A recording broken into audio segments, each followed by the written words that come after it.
ทักทายสวัสดีกันพี่น้องเนาะนี่พี่น้องอันนี้เสื้อผู้ใดพี่น้องเอ้ยหลายคนหลายท่านอาจจะฮู้ดีเนาะที่เป็น FC ของเบาเตียงทองเนาะก็ถือว่าดีอกดีใจที่ได้มีโอกาสได้สวมใส่แล้วก็นี่คือใครเอ่ยทำไมมันอ้วยอย่างนี้ฮะใครเอ่ยที่มันขี้ร้ายอย่างนี้นี่พี่น้องสบายดี FC เด้อสบายดีลูกหลานซื้อ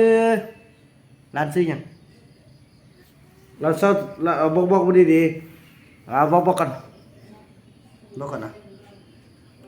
ลูกซื้อหยังโอ้ยเนาะพี่น้องเอ้ยเนาะก็ถือว่าคลิปนี้ก็เป็นคลิปหนึ่งที่บ่าวบุญนำอยากให้ทุกคนได้รับชมภาพบรรยากาศที่ว่ามาเบิ่งเนาะลูกสาวของเซาหลีเนาะลูกสาวพี่น้องเผาต้องเรื่องที่มาเข้าเรียนอยู่ที่บ้านกลางพี่น้องเนาะตอนนี้กี้ไปอื่นอีแม่ไปแม่อยู่ใส่พี่น้องเนาะมีหลายอย่างนี่อันนี้คือพี่น้องเผาต้องเรื่องเนาะหรือว่าเมื่อก่อนเกิดอยู่ป่าเนาะอาศัยอยู่ในป่าพี่น้องเอาจะไปแม่อีพอจะมอบเงินให้จะมอบเงินให้ค่าเขาเรียนเด้อเพราะว่าอันนี้ก็เลือดแต่ผู้เดียวเด้พี่น้องเนาะเมื่อก่อนก็ได้อยู่4คนน้องเนาะแต่ตอนนี้ได้ผู้เดียวก็อดเอาเนาะโดยอันนี้เพิ่นก็เป็นลูกอันบุญธรรมของท่านเอื้อยเนาะอลิสาเพิ่นพี่น้องเนาะเป็นลูกบุญธรรมเพิ่นเลือดแต่ผู้เดียวนี่แหละพี่น้องเนาะก็ถือว่าจังซี่แล้วพี่น้องเนาะสนุกจับกองให้เด้อตอนนี้นั่นแหละเขามานั่งดูพี่เนาะพี่น้องอันนี้ก็คือเงินจากแผนกแถลงข่าววัฒนธรรมแขวงไสยบุรีเนาะ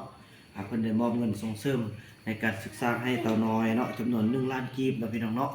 ก็ถือว่าจะนำมามอบให้แม่เนาะผู้เป็นผู้เลี้ยงดูแล้วก็เบิ่งแย่งเต่าน้อยเนาะพี่น้องก็ขอบคุณทางภาครัฐคันเทิงเนาะที่ยังเอาใจใส่แล้วก็เบิ่งแย่งบ่ปะบ่ทิ่มผู้ใดเผ่าใดเผ่าหนึ่งที่ว่าให้ด้อยโอกาสอยู่ลุดกว่าเผ่าอื่นเนาะแต่ตอนนี้พี่น้องเผ่าต้องเลือกเฮาก็เป็นเผ่าหนึ่งที่ยังบ่ทันหลุดพ้นเลยแหละพี่น้องเนาะก็ตอนนี้เพิ่นก็จัดสรรสถานที่บ้านเรือนอาคารสถานที่ต่างๆเนาะในการปลูกฝังเลี้ยงสัตว์พี่น้องให้แล้วแต่ก็ยังจำนวนหนึงเนาะแต่อันนี้พิเศษพี่น้องอันนี้ก็คือนอนแนงของพี่น้องเผ่าต้องเลือกเนาะก็ถือว่าได้เข้าเรียนแม่มอให้แม่เด้อลูกเด้ออันนี้เงินมอปู่ย่ามีเขาก็ขอบใจนำภาคนำรัฐเนาะที่ว่าได้ส่งเสริมเนาะเด็กได้เข้าเรียนเนาะแต่ว่าช่วงนี้ก็ได้เข้าพักแรงอยู่ได้เอาไปเรียนเพิ่มหน่อยขอบใจแม่มอให้แม่เป็นผู้เบิ่งแยงได้รับละเด้อเนาะเบิ่งลองแก้ดูบ่ได้แก้ได้มันมีแต่นั่นนอกติเขาแก้กันเนาะแก้กันเลยแม่เพิ่นก็เป็นคนพิการแดพี่น้องเนาะก็จับยากแดแต่ว่าจิตใจยิ่งใหญ่กว่ามหาสมุทรพี่น้องเลยเนาะเนื้อกว่า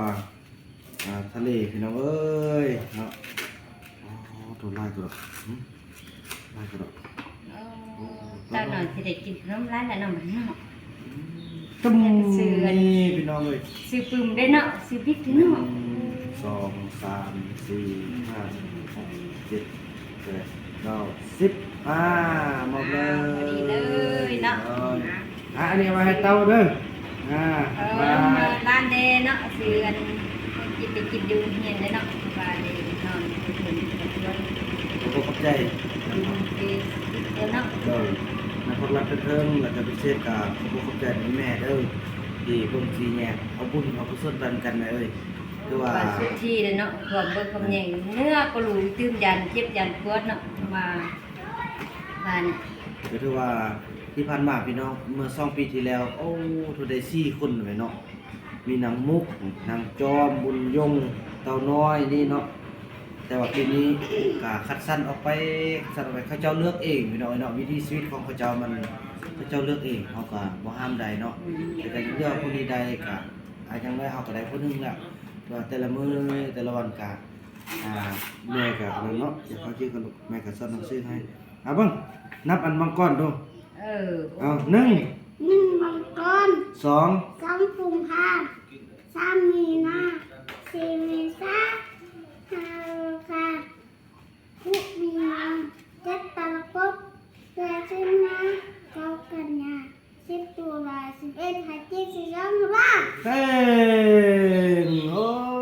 เก่งๆเอาปักสูตรได้บางได้เด้ผู้ใดซองนึงได้บ่ บางสองเด้ร้านก็ได้เด้บาง ซองนึงยัง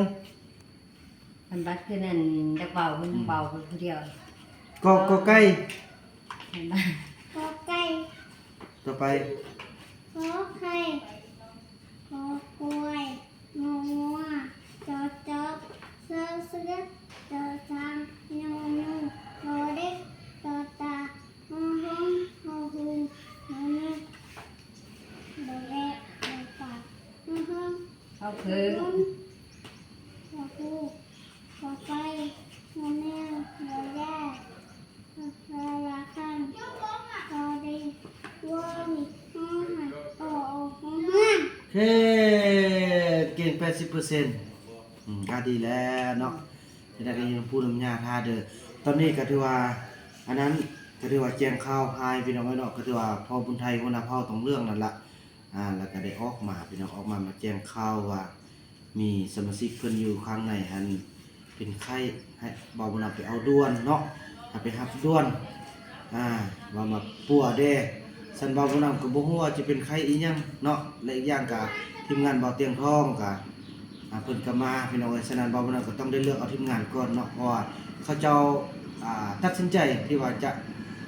จะลบลีกในการที่ว่าดูแลของบ่าวบุญนำในเมื่อตัวนี้ก็ฮู้อยู่ความจำเป็นพี่น้องเอ้ยแต่มาพร้อมกันบัดเดียวนี้บ่าวบุญนำก็ต้องเลือกเอาตัวใดที่ว่าจะตัวใดก็สำคัญแต่ก็เบาเตียงทองผมได้ทีมงานเพิ่นก็บ่แม่นว่าสิได้มาง่ายๆเนาะคือว่าเขาเจ้าอยู่ป่าคันว่าเขาหมดเด้คันใต้ก็จำเป็นแหละมันเขาเจ้าเลือกเอาเองเด้เฮาก็บ่อยากให้ไปเด้คือนางจอมเบายงสิแต่รักนี้ไปผู้เดียวเฮาก็บ่ได้ห้ามมันเมื่อเป็นเนาะคันว่าเฮาก็ต้องจำเป็นพี่น้องเบาเราก็ต้องเลือกบางอย่างเลือกบางทางเนาะฉะนั้นแหละทีมงานก็คือสำคัญเฮาต้องเลือกก็สำคัญพี่น้องแต่ว่าทีมงานก็บ่คิดบ่ฝันว่าเพิ่นสิมาเฮาก็ต้องได้เบิ่งเพิ่นได้ดูแลเพิ่นมื้อนี้ก็จะได้นำพาไปเบิ่งบ้านคนที่ว่าด้อยโอกาสให้เพิ่นไปช่วยเหลือเนาะหลังจากหมดมื้อนี้บ่าวนำก็สิมอบให้ทางทีมงานต่ออยู่ทางสิงห์บุรีเนาะนั่นก็คือซ่องวิธีสวานเนาะให้เพิ่นนำพาไปต่อบ่าวน่ะสิกลับคืนแล้วก็เข้าไปป่าไปปิ้นไปพวกก็ถือว่าจะได้มอบให้ทางทีมงานเนาะพี่น้องทางสิงห์บุรีพาเพิ่นไปต่อขออภัยเมื่อกี้มีสายโทรเข้านะพี่น้องเนาะวิดีโอก็เลยตัดนิดนึงก็บ่าวบุญนำก็สุดที่ทำได้ก็ทำเป็นห่วงพี่น้องเอ้ย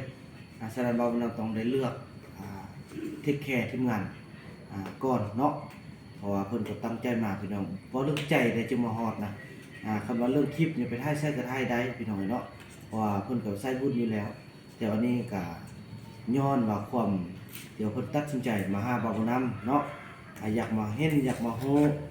อยากมาสัมผัสอยากมาเบิ่งภาพบรรยากาศกับจังซั่นแหละพี่น้องเอ้ยเนาะก็ถือว่านั่นแม่เนาะลูกก็สิได้เตรียมเดินทางกับอันนั้นนี่คือการลูกเดินทางใจเย็นเด้อบ่ต้องขึ้นไปบ่เดี๋ยวนี้นะเขาเป็นใครมันจ้อยคือตอนนั้นผู้ใดได้เห็นอันตอนน้อยซ่องที่อันเบาบ่นำได้เข้าไปเนาะทางซ่องหลักซ่อง BN สลาวเนาะอันนี้ก็คันบ่เขาเบาบ่นำบ่เข้าไปก็คือสิบ่มีให้เบิ่งในมื้อนี้พี่น้องเอ้ยเนาะก็ต้องส้มควรล่ะพี่น้องเอ้ยเนาะเดี๋ยวเบาบ่นำจะเฮ็ดคลิปรีวิวสู่ FC ได้เบิ่งไปว่ารีแอคชั่นขึ้นใหม่เนาะเป็นตอนพี่น้องเอ้ยเดี๋ยวเบาบ่นำจะในคลิปต่อไปเนาะอันนี้มอบไปเลยเป็นมอบเลยเด้อมอบทั้งเงินมอบทั้งคนเลยเด้อมอบทั้งเงินมอบทั้งคนเลยเด้อ สิบน้องเนาะ พี่น้องเนาะก็ถือว่าโอ้ยพี่น้องเอ้ย มีหยังก็ขอบใจหลายๆเนาะ ลูกนับขอบใจเด้อ ใจเด้อ โดยโอ้ยพี่น้องเอ้ยสารมันบุญหรือกุศลหรือว่าเวรหรือว่ากรรมก็บ่ฮู้นะแม่เนาะก็ได้ช่วยกันไป ไปป่าอีกแหละ ยืนน้ำยาเด้อเอาพวกเลี้ยงยาเด้ออยู่เฮือนให้บ่มีผู้หญิงก็ไอดีออดยามมาก็ไปเฮียนแน่ลูกเอาพวกหันเอาจิเอาพวกคนไทยหรือคนลาวหรือคนฝรั่งฮะคันยามมานี่ คนตาก็เห็นเนาะมันคือกันน่ะเนาะเห็นได้เกาะที่ว่า แอฟริกาเอาดังเป็นยังวะ จักเพิ่นนั่นนี่เก็บบาทได้นึงแล้วเพิ่นสิเกะนะ โอ้อย่าแกะเด้อลูกเห็นบาดเหมือนเพิ่นก็ดังแมบแหละ แม่นคือปากอันคือดังอันแม่นกแหละเฮียนลงกอแกะน่ะปากกระจับนี่คืออันปลาคำน้อยพี่น้องเอ้ยอันนี้นี่ลูกคำน้อยแท้นี่นะอันนี้ได้ก็แม่นนางจอมหันมาวาด 100% นั่นก็ได้บุญยงนี่มันคนทางนอกเนาะ 100% เลยบ่ ก็คือเสียดายบุญจุงว่าโอ้เสียดายอันเอาเป็นลูกนะชาวบ้านเพิ่นก็อยากได้เนาะแต่นิสัยบ่ดีนิสัยแบบอันบ่นั่นแหละเอาตามใจตัวเองนะเห็นบ่มันก็รักนี่ก็เดี๋ยวนี้เห็นบ่ได้ขอความช่วยเหลือนั่นแหละนั่นน่ะพี่น้องเอ้ยเนาะเด้อแม่พวกลูกก็สิเก็บเครื่องเดินทางกลับบ้านก่อนเด้อลูกเด้อตั้งใจเรียนหนังสือน้ำยาให้มันเก่งลูกเอ้ยมีพ่อกับมีเวียงมีงานสิไปต่อได้เด้อลูกเด้อเอาบ๊ายบายอีพ่อได้บ่าบ๊ายบาย สวัสดีเด้อ อย่ารักน้ำตาย่อยได้อีต้นเขาเจ้าเนาะเขาเจ้าแบบว่าความจริงก็ตอนอยู่ในป่าเขาจะก็ฝากฟังน้ำเฮาน่ะว่าสิได้ออกมาแล้วก็มามอบให้พ่อให้แม่โดยที่ว่าคนบ่ฮู้จักกันมาก่อนนั่นน่ะก็น่าเห็นใจอยู่ก็ แม่น ก็เอาความอดทนบ่เหนือความพยายามเนาะตอนนี้แกว่าเบิ่งเงินต้องเงินลูกได้แม่เพิ่นว่านั่นน่ะจังซั่นล่ะแม่นลูกกลับก่อนถือว่าคลิปนี้บ่าวน้ำจะขออนุญาตจบคลิปกันเพียงส่ำนี้ก่อนพี่น้องแล้วก็พบกันใหม่ในคลิปต่อไปเนาะคลิปนี้บ่าวน้ำขอกล่าวคำว่าสบายดี